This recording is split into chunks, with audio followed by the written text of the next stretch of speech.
a Canadian radio sanctuary podcast.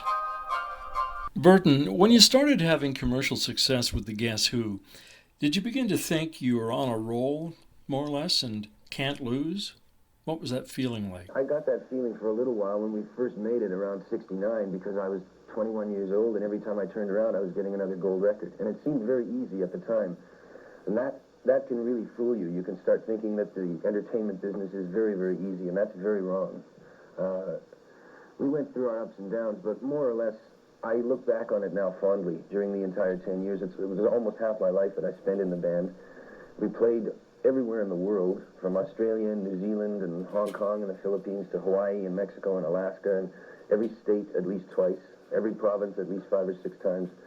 So it was a very, very good education, I think. We traveled a lot. We met an awful lot of people. We learned about different cultures and everything. I had a good time, but it just got boring. Your longtime producer, Jack Richardson, played a big part in your career. Worked with Jack for, I guess, about 8 or 9 years. He was the one, actually, that got us our RCA contract initially in the United States, and there's a strange story. Jack mortgaged his house to pay for our first album. We only found out about that about 2 years ago. And it was through Jack's efforts that we cracked the United States market.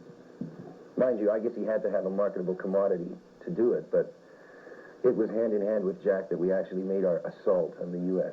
How were the early days in Winnipeg, the club scene and all that? In those days, I was too young. The liquor laws still said that you had to be 21 to play in a cabaret or a bar, and I wasn't 21 yet, so consequently we were relegated to playing church socials and high school gymnasiums and local community clubs, and it was really very, very rough for a while.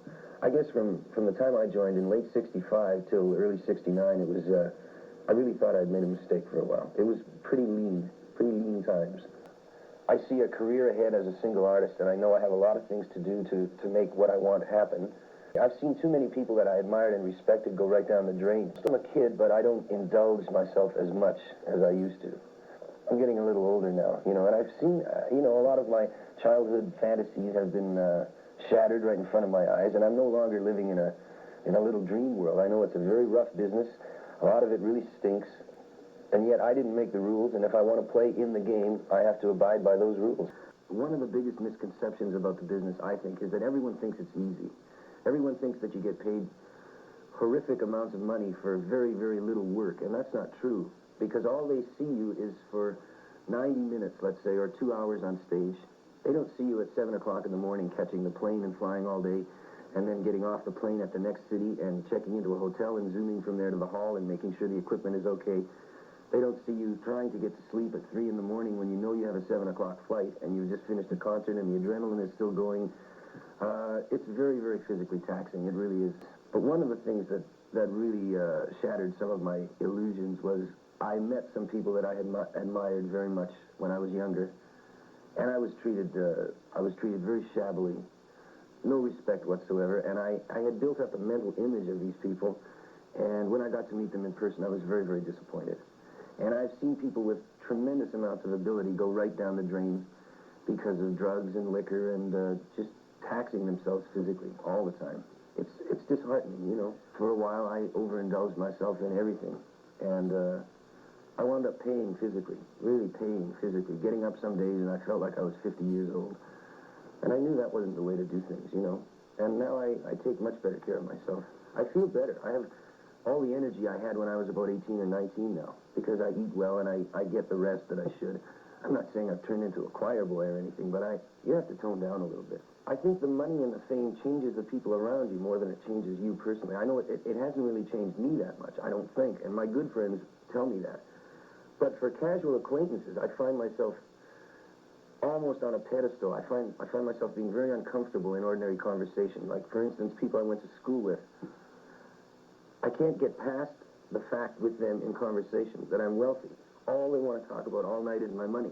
Consequently, I don't see people like that anymore because it's just a bore to me.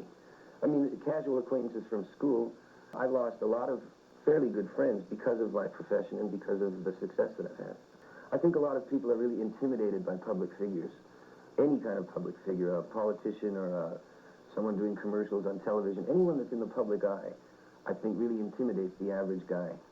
They're constantly one step behind when they meet you. They're on guard all the time, and they're always really planning what they're going to say next, and every remark is very important to them when in their presence of a public figure.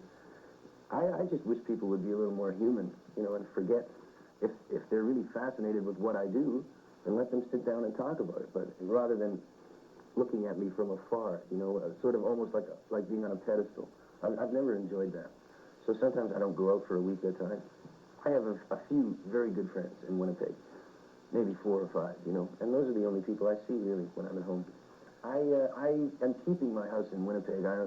Right now I'm going through my immigration process of moving to Los Angeles, and I plan to live there for the next 2 or 3 years, for some of the peak years, basically because everything I want is within reach down there.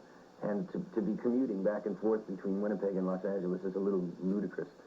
So I'm planning to move there, but I am maintaining my house in Winnipeg.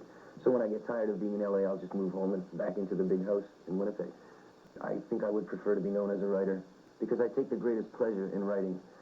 And it flatters me most of all to be quoted and for people to dissect my lyrics and really want to understand what I'm saying. And that really flatters me the most in the entire range of the career.